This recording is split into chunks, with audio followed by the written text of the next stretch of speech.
alongside J-Dawg. Mike, it's good to see you Thanksgiving week. I'm thankful for 15 years of the Sports Hangover. It's been a long time. You're back from travels. We had a little extra bonus pod yesterday. If you're listening to this today, we had a conspiracy pod. J-Dawg, you are in the conspiracy thread with us, and there's about 5 of us in the conspiracy thread, and we share conspiracies all the time.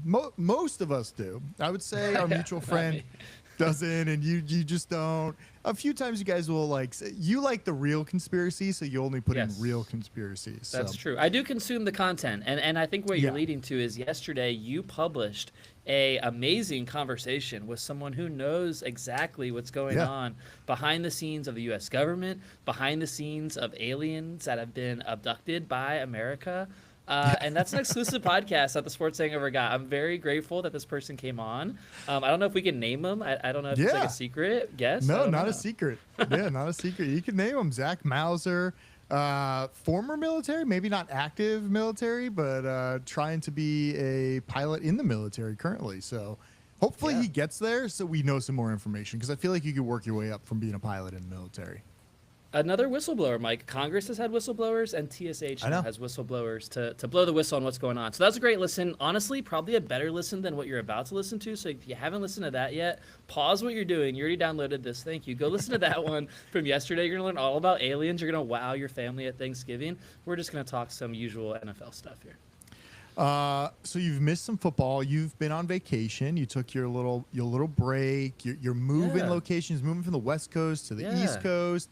You went also to South America. You went everywhere. I've been all over. Let me tell you, Mike. I was watching the snow game. The only NFL game I watched the whole time I was in Central America was the Browns-Steelers game in the snow. I was a few degrees from the equator. I was like almost on the equator, and we're in a bar, and the snow globe game is on. That was a crazy thing to think it's 85 degrees here, and that was a snowy game that Jameis Winston performed in.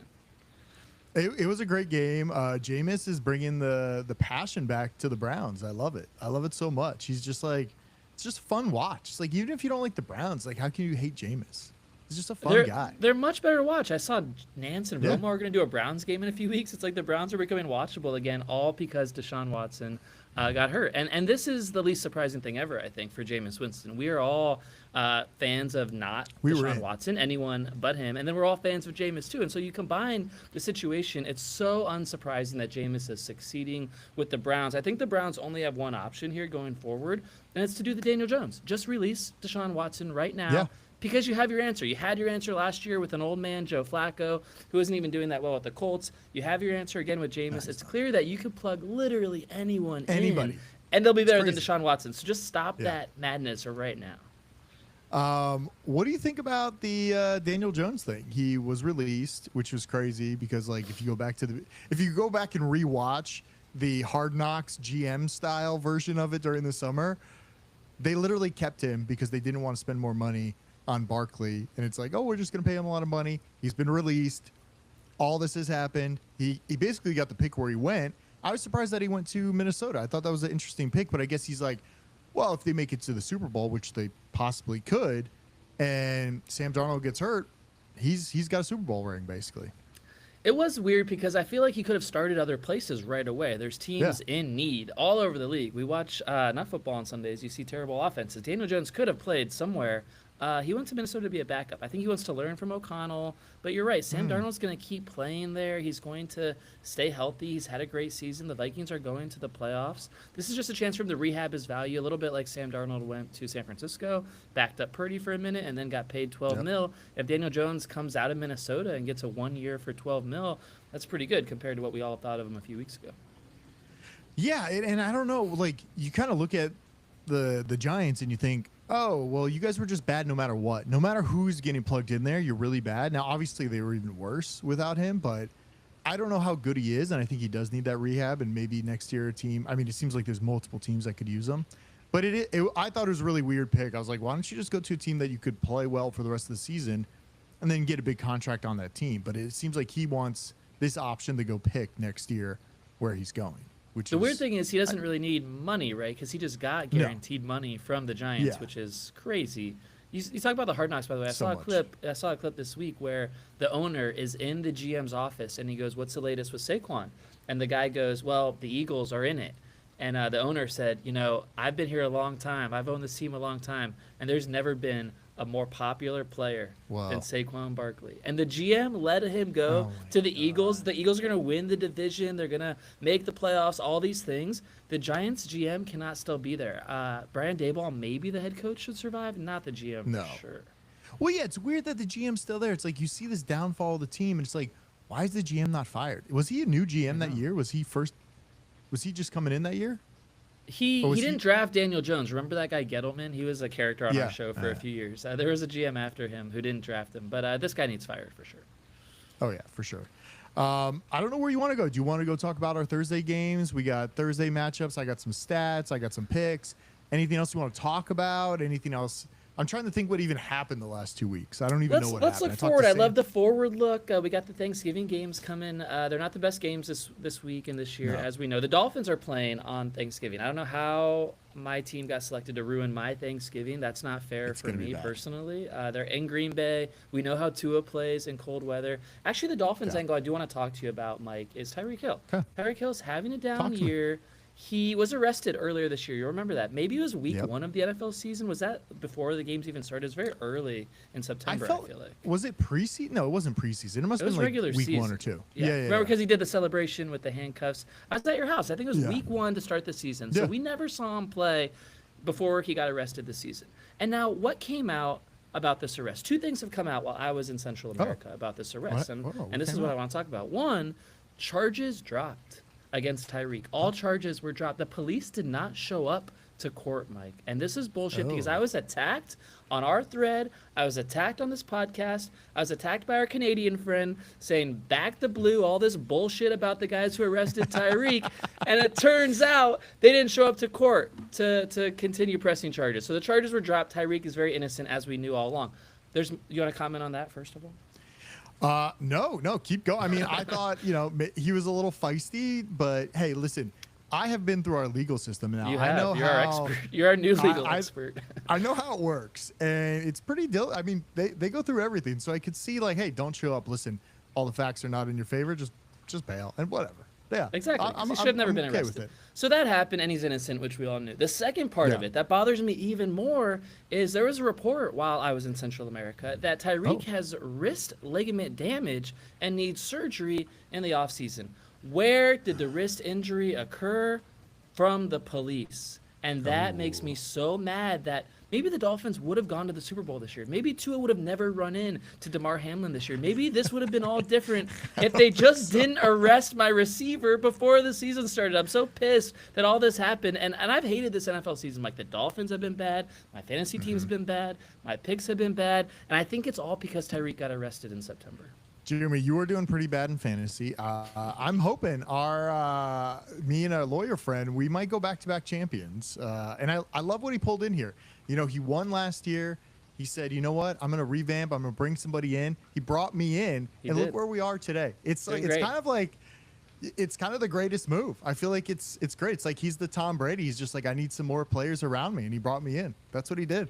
It's He's a doing great dynasty. job. Will you bring me in next year? Can you bring me in? I want that Yeah, winning we can bring feeling. you in.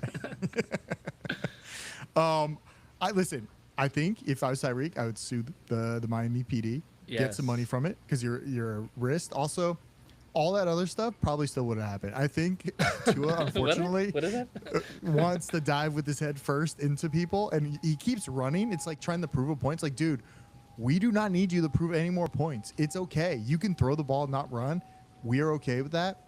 I don't know ultimately what's going on with them. I will say I am betting against Miami this weekend because Yeah. Tua does not do well in cold. Like, No. this has been proven. This man can't go in the cold. And you see the coach, he's like, I'm going to throw ice cubes at the players this week. Like, he's like joking about it. It's like, dude, you guys are in Miami. It is nice and toasty and warm. You're going to somewhere where it's below freezing. It's cold. It's going to be 10 degrees. It's going to be very cold in Green Bay. It's going to be a frozen Yeah. tundra field. We saw 2 in the playoffs last year. That was terrible. But what I'm leading to here is none of these games on Thanksgiving are super watchable, and I would tee you up on that because you got Caleb Williams in one of the games. You don't like him. You have DeVito in one of the games. You do like him, but you hate the Cowboys. And then you have Tua in the cold, which is likely to be a blowout. So, like, power rank those Thanksgiving games on watchability for me, Mike.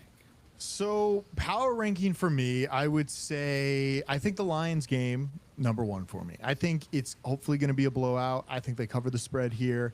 I don't believe in Chicago. I don't believe in their offense. I don't think they could keep up. Listen, I know they have maybe a good defense, maybe not. I'm not really sure. But they can definitely Detroit can score so many points that they couldn't even keep up. So like, sure, it could be a 17-42 game. And it's like, okay, like Lions are going to win. Hopefully it's a high scoring game on just one side of the ball. So I would You'll go be so Lions. upset if Caleb Williams wins the early game. And it's going to be like noon in California. Yeah, Caleb I'll Williams be could have a win. not You would have happy. lost your bet. And then it's like you have to I sit know. through all of Thanksgiving after that. You could be as sad as me on Thanksgiving. So I do have some stats. Favorites are 32-14 against the spread. And I had another one earlier. They're like, there's just so many Thanksgiving stats, so I can go over it. Since 2005, I don't think we updated these last year, but Lions are 6-10 against the spread. Cowboys are 6-10 against the spread. Favorites are 32-14. And road favorites versus the Lions are 10-2 against the spread.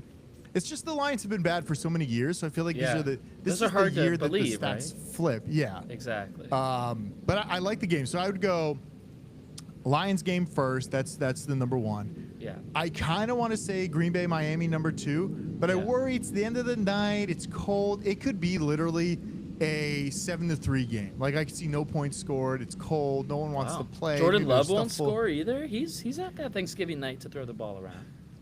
I don't know. I feel like it's gonna be cold, so I want to see that game. Maybe a little snow would be nice. And then the last game, Dallas, New York. It's just like what happened. Everybody got hurt. We're gonna see Tommy DeVito. I mean, I would like to see Drew Lock come in there and play for a little bit, but I think they're just sticking to DeVito. You know what's so ridiculous about that is, I hate that. Another reason to fire the Giants GM. He's on a contract where you have to pay him to play, and so now they're in a situation where Daniel Jones is literally not on the team anymore. The perfect situation for Drew Lock to come in and say, hey, what do we have here? Because we know this guy has some swagger. He's got some gold chains. He's got some comeback wins on his resume. The guy's got a little swagger, and they're saying, no, we have to pay him to play. Let's play DeVito, who played last year and was okay, but it's not a real quarterback. It's not real life. I think it's just more for like the Italians in New York. It's just like they love that he's in there. It's great. It's like it's just funny almost. And I don't know if he's that good. I mean, obviously I'm going to watch tomorrow, but yeah, just it's like shitty when these quarterbacks get hurt and then we have two bad, because this could have been a great game. This could have been like, you know, maybe Daniel Jones would have been good and Dak Prescott would have been healthy. This could have been a fun game to watch. But Mike, if this was almost bullshit or like turn it believe, I off. would call bullshit on that because the Giants should have never been on Thanksgiving. The Giants Cowboys, that's the best window. That's when dinners are occurring, TVs are left on. Dinner is saying, hey, we got to wait for this. The Cowboys are driving. The Giants were never going to be good this year without Saquon and with Daniel Jones. So the idea that they got this slot on a prime Thanksgiving game, like where are the Commanders? Where is Jaden Daniels? Where are the Eagles and Jalen Hurts? A fun offense to watch. Obviously, the Cowboys are going to be there. The NFL screwed this up by putting the Giants, Dolphins, and Bears. All three road teams don't have to be there. All three are somewhat unwatchable. NFL rarely misses, and they missed this day. But it's hard to predict. It's like coming into the season, you would have thought, I thought Miami going to the Super Bowl. We thought Bears were going to be great. Some people did. I didn't think they were going to be good. You would have had Jacksonville in the Thanksgiving game. Yeah, I would have Jacksonville. It could be worse. I guess off it on a could lot be of worse. Yeah. But yeah, I think Thanksgiving is going to be great. I'm going to try to watch as many games. Then we got the Friday game, KC in Vegas. Yeah. Also, another one, Mike. The Raiders, like another team you don't want to watch. Like, what are we doing? No. I don't even know who's going to play. I don't know is it Aiden O'Connell playing or somebody else playing? Yeah, it's Aiden kind O'Connell. of a messy week, so we'll see what happens. Hopefully we get like one good game out of it. I feel like Thanksgiving always surprises us a little bit. I will say this though. I feel like the better teams on a short week are usually better on the short week. So I feel like the better teams should win.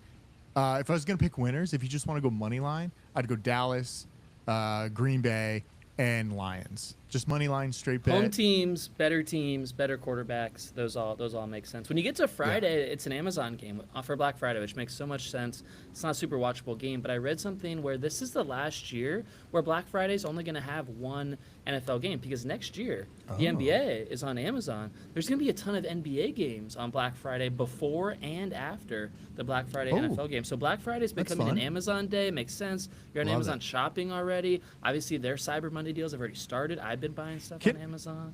Can I say something about Black Friday? Do you feel like, I feel like last year I was like eager to shop. This year I don't feel as, I feel like the sales have been happening for a while and I'm kind of like, whatever, I'll shop whenever. Like, I don't need Black Friday to shop. Like, I'm getting all these emails. I'm like, I've already gotten stuff. Like, this has already happened in October, because I feel like Amazon's pushing it earlier and earlier. Like, shop in the winter, in the summer. It's like July Amazon Prime days. It's like, okay, like, guess I'll shop now. I don't know. There are some good deals going on. Most of the clothing brands I've gotten emails from this week, it's like 40% off. It's like way reduced. What are you buying? And Mike, I'm moving to a new climate, as you know, and so I need jackets, I need sweaters, I need pants, and so I'm loading up on winter clothes on this Black Friday. Can I recommend something to you? This is not we are not sponsored by this, but we're willing to be sponsored by that. We are willing to be sponsored. I will say I've been getting Stitch Fix. It's like custom, not custom, but like they kind of help you, like, hey, this is the vibe I'm going for. Can you help me get some clothes? Yeah. And I just wanted some like nicer shirt, or just like this jacket is from Stitch Fix, and I just wanted some stuff that I didn't want to go to the store and hunt for it. You know, when you go to the store and you're like, I don't fucking know, like, just give me a jacket that's not $500. Like, give me something I can and you wear. Can send it back if you don't like it. You don't pay for it, right? Yeah. And that's the great part about it. So, I mean, no sponsorship there. They're not giving us any kickbacks. I guess I could put my affiliate code in there, but go check out Stitch Fix when you're moving, because you could just have it all shipped to your house and be like, hey, I want to try all this out. I like Could that. work. Invite me to your Stitch Fix. Like, maybe I get a free month or something. Yeah. I will definitely do that. I was trying to think of some other deals that I'm in for. I'm stacking codes on Gap right now. Gap Kids, buying baby clothes. Baby Gap. It's a place to be in your household right now.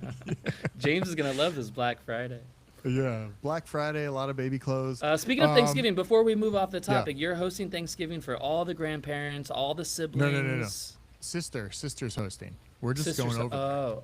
I thought you were in the kitchen, so maybe you can't answer this, but best and worst Thanksgiving dishes, real quick. I mean, sometimes I want to say turkey's the worst, because turkey's never like that great, right? It's so overrated. Why did turkey become the meat of this holiday? I don't know. Sometimes the ham thrown in there is pretty good, but I will say sweet potato, like, no matter how you do sweet potato, with a little like sugar, brown sugar, maybe marshmallows on top, great dish. Sometimes the best dish. You're just like, oh yeah, this is like candy I'm eating. So I will say sweet potato, maybe turkey is the worst. Sweet potato best, turkey worst. I like that. Green bean casserole. You never get those crunchies on top the rest of the year. Yeah. It's like, where has that been all year? It's great to have it once a year. Where's turkey all year? Stuffing is overrated for me. No, stuffing's good. Stuffing's good if it's made well, I feel like. Like real real a lot of stuffing, variations, not the box. a lot of good and bad. Yeah, it's a lot of variance on the stuffing. Yeah, I agree. Okay. Where you want to go from here? I got like one other story. I don't have much. It's, I wasted all my energy yesterday on the UFO show. So well, that's the show we told people to listen to. I know it was really good.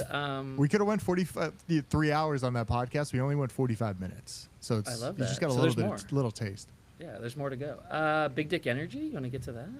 Yeah, let's do it. Just no sound. We'll just That's go. Fine. It's a long reach for you. Big Dick Energy. Your boy, a hockey player, Paul Bissonnette, was in Scottsdale. Tried to defend the owner of a Houston's restaurant from getting in a fight with 6 belligerent drunk golfers, and Biz took on all 6 of them. He's our Big Dick Energy for coming out on top. Maybe 7. 6 were arrested, 7 guys.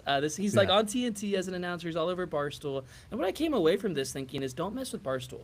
Biz goes and gets jumped by 7 guys. All their mugshots are all over Barstool Twitter. They're all going to lose their jobs. Maybe their families will disown them from Thanksgiving. That's one thing. And also, don't mess with Barstool. Don't date someone from Barstool and then try to scam them, Zach Bryan. Because Portnoy is out for Zach Bryan. If you guys listen to the BFFs pod, I've been catching up on this a little bit. Apparently, Zach Bryan is a crazy person, very rich, tried to pay a member of Barstool like $12 million for the NDA for all the fucked up things he did to her.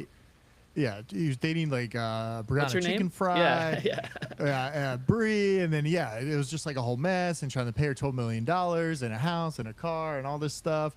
So I think it's like, it's kind of crazy. Barstool, I feel like slowly is trying to evolve. Like after they got sold, I think they're doing a good job. They just signed Gruden. I thought Gruden was a great sign. I love He's that. Gonna do his, I'll listen to Gruden content for sure. Oh, for sure. It's weird. I don't really listen to much Barstool content, but the Gruden stuff sounds fun. I'm into it. I like what they're doing. And I feel like with the way media is going right now, which is a whole nother conversation after the election, it seems like no one's watching the media, and Elon might buy MSNBC or that whole conglomerate that is getting sold off from How about that? Comcast. That's an interesting thing to happen. Well, what do you think? Why? To me, it's weird that they're selling it off. Is it not profitable, or is it just like, hey, we're done with legacy media. Somebody else can try this shit out. Like, we don't know how to do it anymore. Mike, I don't think I'm the best person to break down this pending acquisition. Maybe we'll just let experts. Like, what do you think about it? Let's turn it to you. They're spinning off 7 cable channels, I think it is, from traditional NBCU. What do you think? I think it would be. So, say for instance, if we were doing our show, and YouTube TV said, "Hey, we're gonna have a YouTube channel on YouTube TV that you could just stream some of the best content out there, and it gets selected or voted in, and then you're on a network." And all of a sudden, we're on YouTube TV. It's like, oh, the Sports Hangover comes on at 4:00 every day. You get to watch us live, and it's just like user-generated content. Yeah. And I thought, oh, well, if a few rich people buy this, I don't know if they're selling it in pieces or not, but say, Elon buys MSNBC. I could see MSNBC ratings skyrocket because he's going to probably put in a whole bunch of different people and simulcast it on X and do all this other stuff. So I feel like it would be an injection of risk taking that a lot of people in legacy media might not particularly do. Now, with the original content and stuff, I don't know how that works. I feel like, a Paramount or other companies want to buy or scoop up some of the other. I don't know what other channels are there. I know MSNBC is.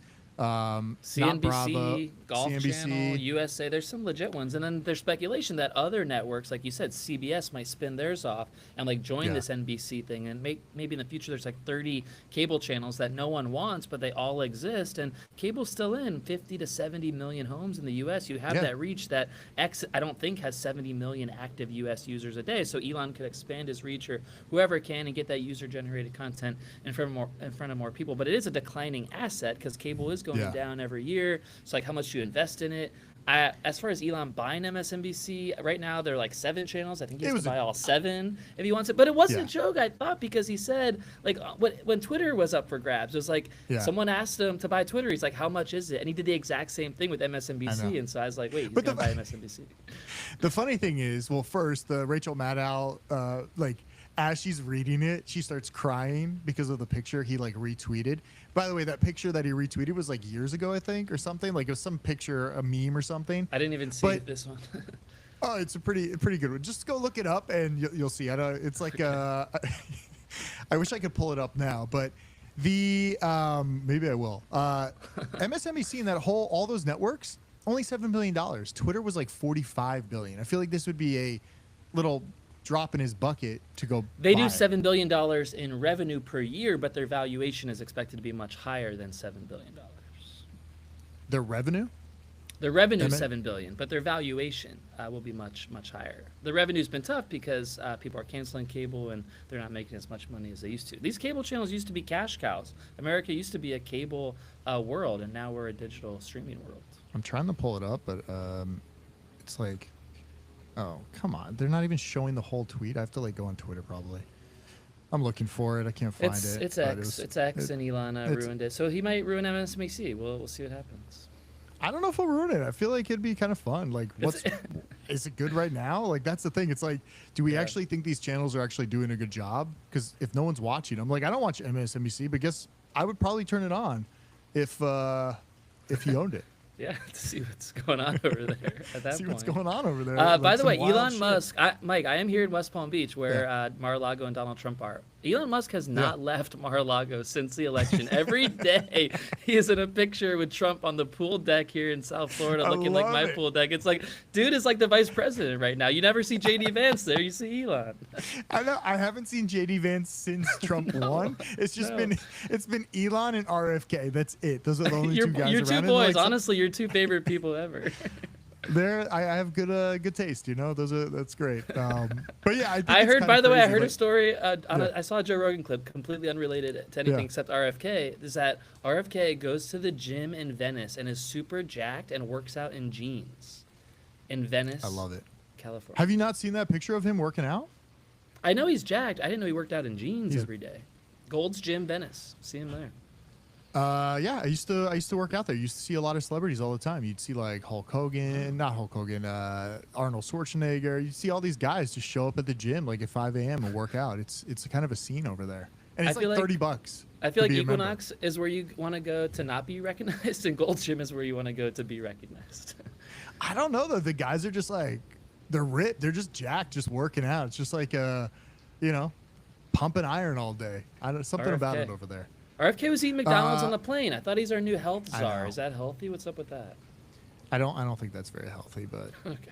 I felt like he was trying to do the healthiest version of it. I think he got a what's it called? I think he got a fish fillet, right? Or I something thought like he got that. chicken nuggets. Those aren't healthy. Those are Oh, he like got weird, chicken weird nuggets? chicken parts. Oh, here. Okay. Here is. Mike's working I on don't a think meme you- to show us here.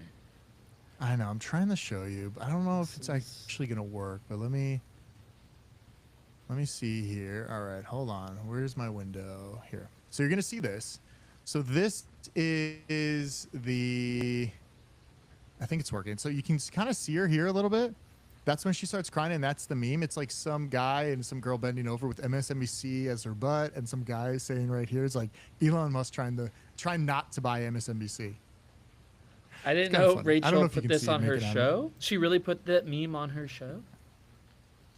Yeah, she like pulled it up as she was reading, and then saw the meme, and then she started crying. I did not know that. I thought you missed a lot in Costa Rica. I missed a lot. I You loved missed a lot. Costa Rica, but I missed a missed a lot lot. of things. Post-election, had to get out for had to get out.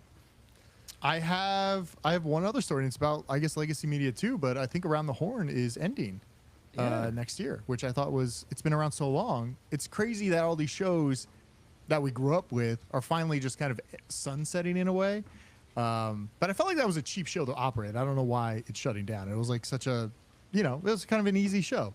Just like It's I also didn't an easy understand the point show to miss. Like I don't watch that show. Yeah, Haven't yeah. watched it in 20 years since I was like 18 Yeah. years old probably. PTI is still a watchable show when Tony Yeah. and Mike are on it. When they have fill-ins, you don't really care. And that show continues, which is good because it's all produced by the same guy. So I was worried at first that PTI would be killed off as well. That's going to continue. Around the Horn doesn't make sense. They have like writers on from around the country. They do a scoring system for arguments. It doesn't make sense. I think by prediction, by the way, Yeah. is you, Mike, the trendsetter, always ahead of the curve. Betting is becoming such a huge thing in our So country. big. They're going to put a betting show right there at 5 o'clock before all the games start. Mike, I'm working on some betting content in my job right now to increase Oh. betting content for the masses. Do they need So a betting host? content is. Are we I don't, are we maybe hosting the eventually. show? Maybe Are we gonna eventually. host? That's a good idea, actually. Not my picks. My picks cannot host it. Maybe yours can.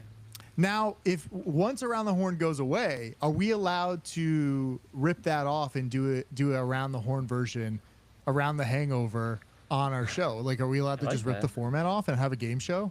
Well, like most Like, things, once the it's title gone? would be the best part of it. So Around the Hangover It is would be. awesome. Good job with that. I think we could try it. I don't know about the scoring system. You might deduct a lot of points from me. I don't know. Yeah.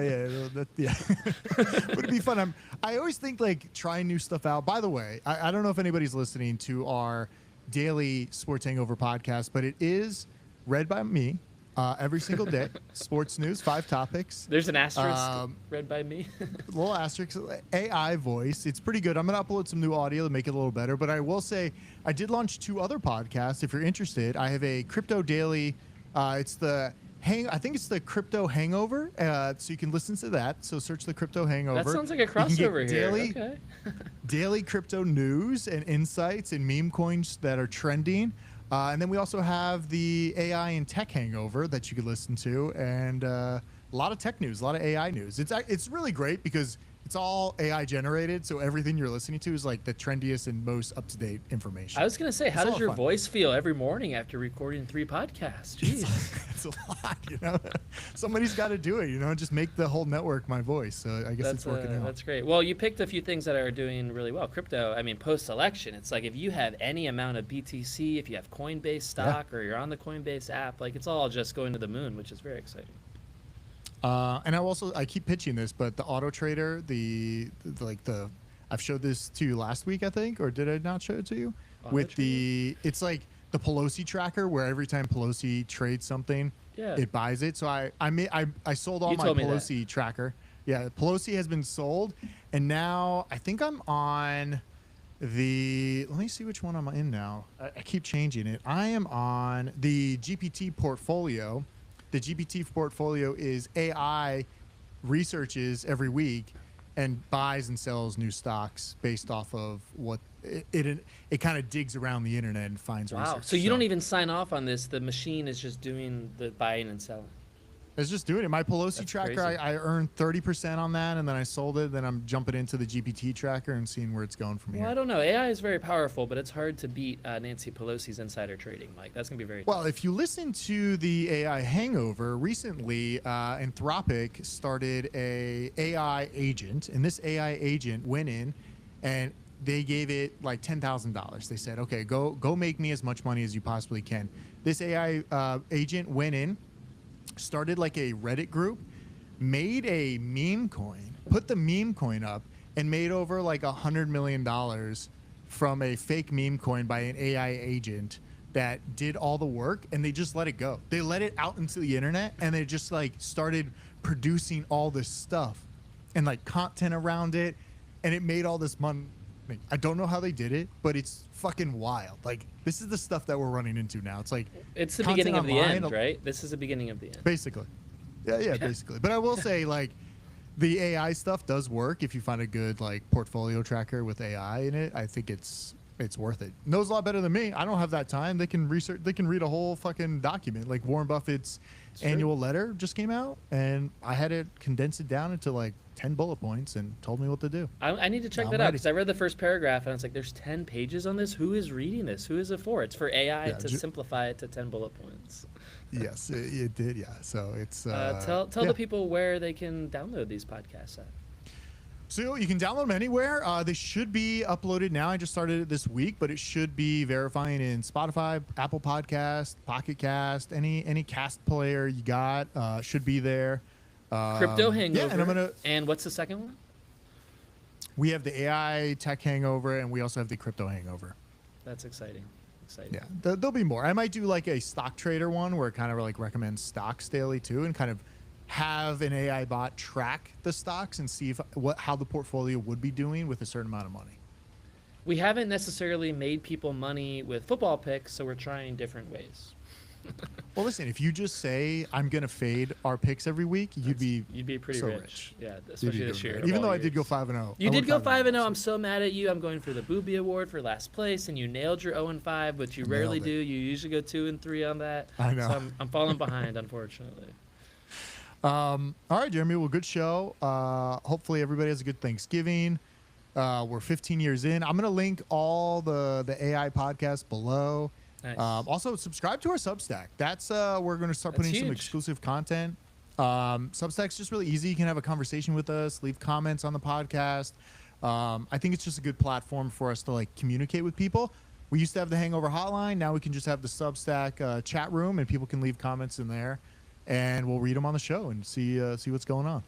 Shout out Zach Mauser for one of the best Sports Hangover podcast episodes in our entire 15 years. It's right below us on the same feed. It's worth your time. You have Thanksgiving commutes. You want to educate your family about what's going on in the world. Why does no one care that aliens are real and it's been verified and proven? I don't know. Call it out at the Thanksgiving table. Call that shit out with people. Don't do that. Don't people are gonna, like, I literally tell people and people think I'm fucking crazy. I told Aaron. I know, like, but crazy. we're the normal ones, but aren't they crazy though? I think so. Yeah, because they don't believe it. It's like, no, the government said this is real. Like, aliens are here. Something's not right. I don't know. Yeah, go listen to it. All right, good show. See you. Bye.